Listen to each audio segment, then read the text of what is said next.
guys, so your wait is over. Here comes Friday, and here I am with a very new episode. Hi, this is Ruchi Hirani, mother to this amazing daughter, wife to a superhuman, a lot foodie, a little crazy, but a strong believer, creator and curator of happily ever after lifestyle. Till now we have been talking about empowering relationship, empowering marriages, and I also shared my marriage story, and I shared few incidences that happened in my married life. I also spoke about in-laws, being into single family, nuclear family, or a joint family, lot of topics in a very positive direction. But today I'm going to talk about something that requires immediate attention. We often say that my relationship is toxic, my marriage is toxic, but to remind you guys, relationships are not toxic, people are. And so today we are going to talk exactly on the topic that who is toxic in your relationship. I'm not going to decide it for you. I'm going to leave it up to you and for you to decide that who amongst you behaves in a particular way in your relationship. Is it you or your partner who is toxic in your relationship? And for that, I will invite Jeet on this podcast to share, because it's equally important to know the man side of the relationship. Hi Jeet, welcome. Hi, How are you? fine. So Jeet, today we are going to talk about, is your partner toxic or are you? What does you say about this?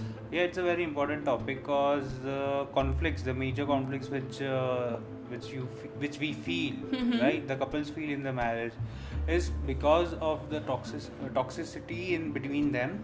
Either of them can be toxic or both can be toxic at a time. You need to identify it, and that are the early indicators that you both are not doing well with each other, or you need some attention towards your marriage. You need to understand your partner, but basically you need to work for your marriage. Right. So these are the early indicators. Absolutely. What do you think about one of the traits?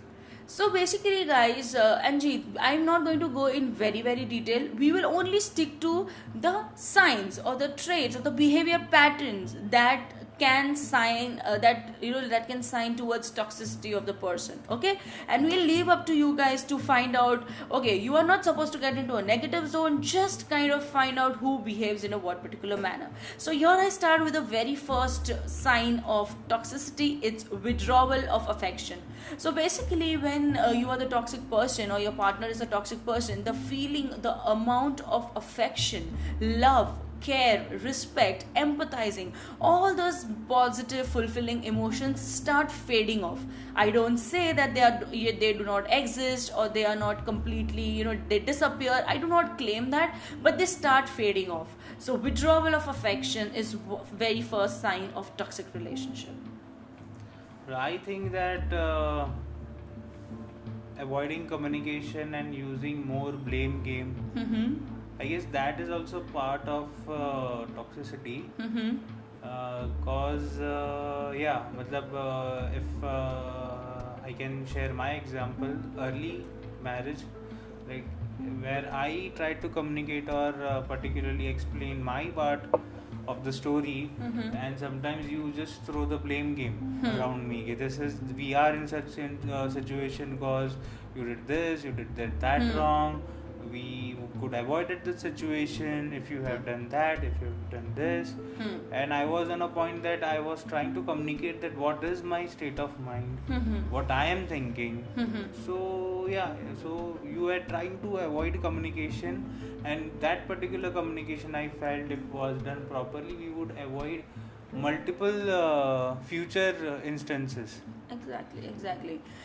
Okay, so another toxic point is that sometimes it happens that one person earns more than the other, or maybe one person earns normal but the other is dependent on that person. So the person uses power of money to overpower the partner or control the partner in a way that they carry an attitude that I am always right. It is it gets into the peace of mind, and you always want to get out of that fight. The person will kind of throw a argument and continuously give an argument that I am right and you are wrong, and you will agree to it because peace of mind matters to you more than that toxicity or the negativity or the person arguing in the picture. So if there's somebody who is into the same act, try and find out. It might be a sign of toxicity.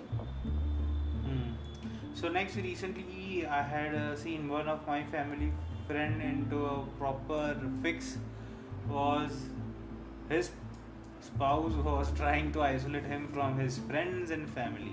Absolutely. So if that is the case, guys, you need to work on. You need to communicate Absolutely. with your spouse about it. Okay? And there might be some need which is not fulfilled by you, or she has some different biases about the situation around and about your circle of family and friends. Basically, she is not. She's insecure about it. Absolutely. So you need to work upon that. And yeah, that is a sign of toxicity. So you better work upon your relationship. You work upon your marriage. Speak with your spouse about it, and make her certain about the situations, about the things in your life, and about the things in your married life. Very nice point, Jeet. I think this happens to a lot of boys, especially that the particular girl comes into his life and she starts ruling out family members, friends, so that all the attention is given to her only, and there is no dividing or attention divided amongst anybody else. I have not seen boys doing this to girls. Of course, there will be men who would ask their wives, stay away from certain boys, stay away from friends, stay away from certain family members, but this generally happens when the girl is trying to control the men and the boy starts staying away from his inner circle, and especially they get separated after marriage. So we always hear that the daughter-in-law kind of motivated or bhadka diya, and the son got separated from the family. Sometimes it's genuine, but sometimes it's toxicity. So very nice point, Jeet. I really like that you picked up this point. You need to work upon the uncertainty or insecurity need. Right. So there is a lot of insecurity. That is what you're saying. Absolutely. Moving on to the next, Jeet, what I feel is that there is lack of trust. That can be one reason of toxicity. See, there's constant negativity, and you feel it. You don't have to say that I am negative, or you don't have to say that the person is negative. You just can feel that negative energy all around, because there would be continuous jealousy, continuous taunts, point outs, pinpointing mistakes, pinpointing the incompleteness. So there will be a lot of negativity, and I think that is also a very sharp sign of toxicity if you feel that stuff. Both are related, I guess. And next, I think is I guess it's I would like to add upon that there's continuous comparison.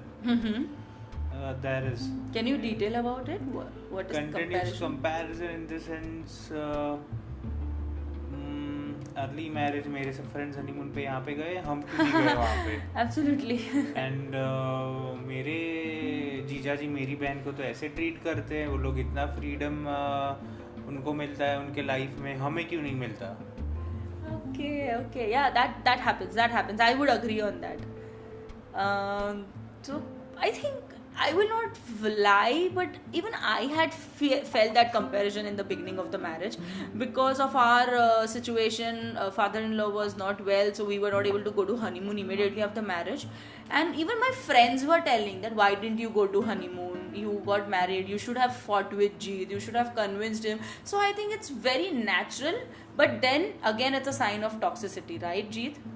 Yeah, but I didn't feel that it might be in your mind, but yeah, it was in my mind. That is what I'm telling you, that I won't lie. I never expressed it to you because I knew that, so I understood the situation. I understood that you wanted to go as well for a holiday, but you were not able to go. So I was having an empathetic view towards the entire picture, but in my mind I was kind of furious about it, that why are we not going? What will people think, that how is she married to, all that stuff. So there is comparison that comes natural, but you need to learn how to deal with it.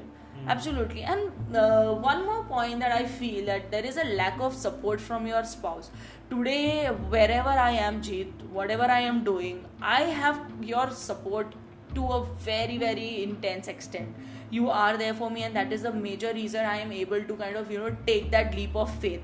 So when you don't get that lack, you don't get that kind of support, you constantly have a fear of failing, you constantly have a fear of not doing things properly, not being productive, not being able to perform basically. So even if I would have not been there in, I would not have started my journey into my career, और मैं सिर्फ एक homemaker होती तो भी I think I would have required your support, and lack of support from you would have created a mess in my head. So lack of support from any of your partner is also a sign of toxicity.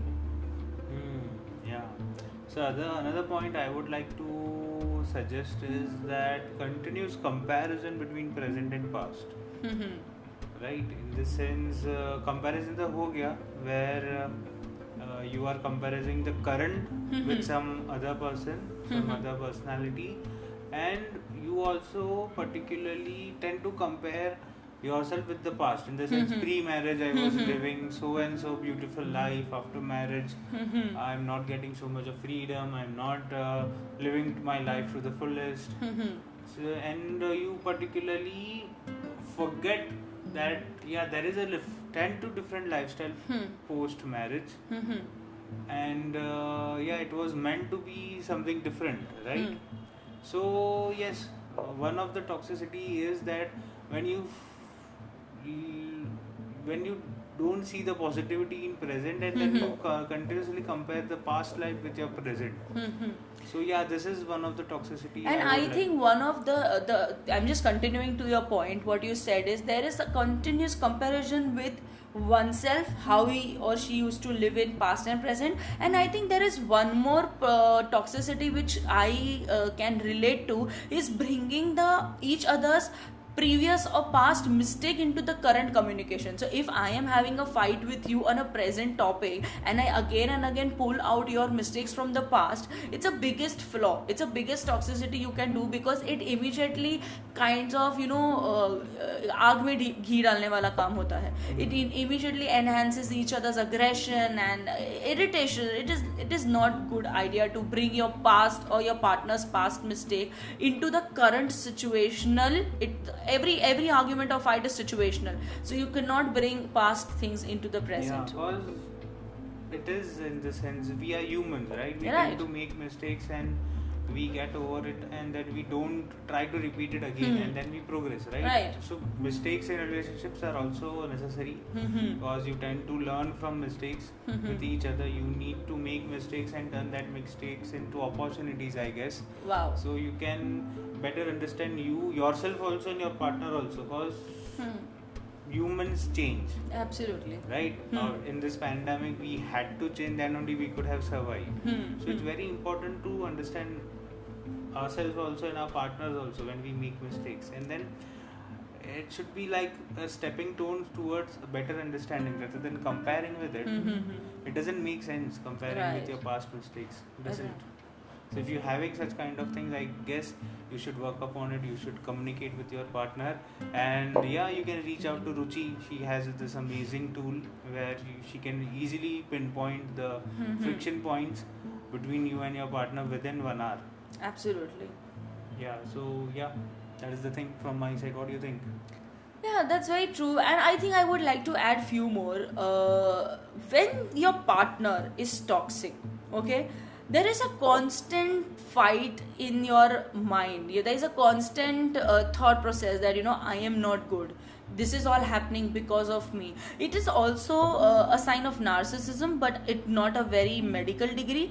But the person will make you feel so low about yourself that there would be continuous question on your individuality, your characteristics and your persona, that am I not good enough?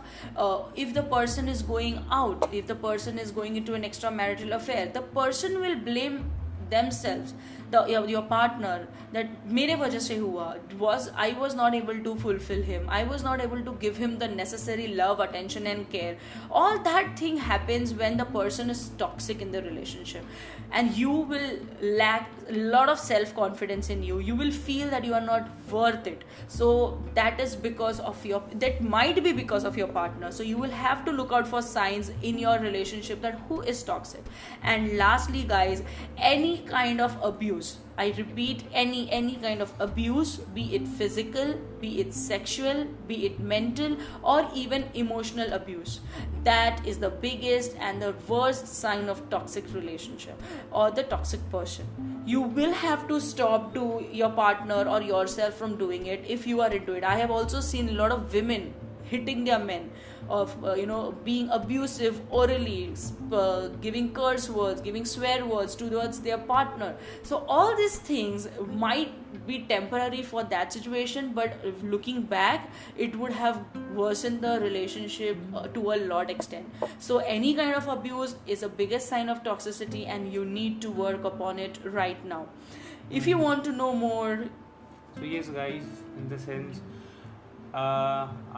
we would like to confess that जितने भी I guess 10 toxic 10 signs of toxic, yes, बताए हैं, उसमें से last वाला छोड़ के practically सब 9 we had faced Yes. it. Some of them I was there, some of them Ruchi Absolutely. was there.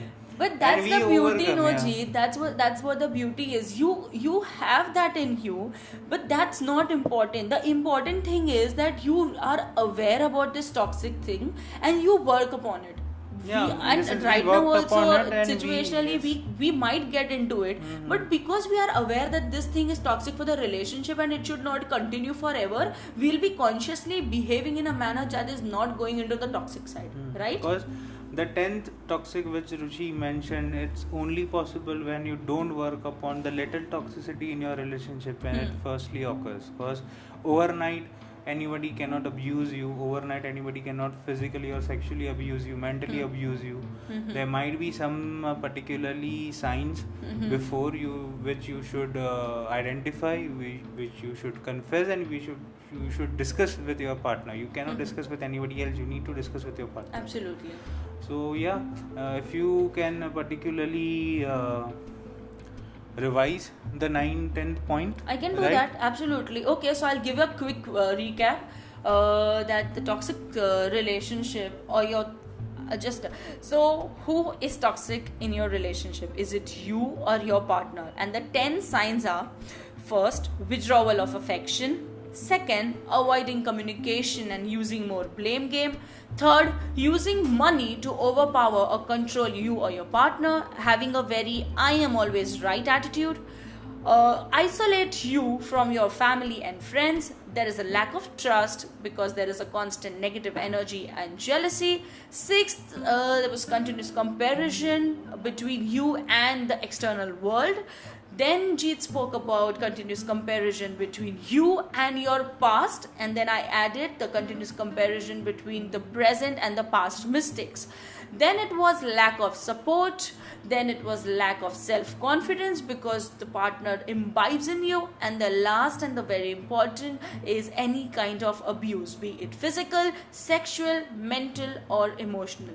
So here we come to the end of the podcast episode, and this episode is specifically very sensitive, and I do not want you guys to keep on pointing the smallest things, because sometimes you just have a reason, you just want a reason to blame your partner, and if you are doing that, again it's toxic for your relationship.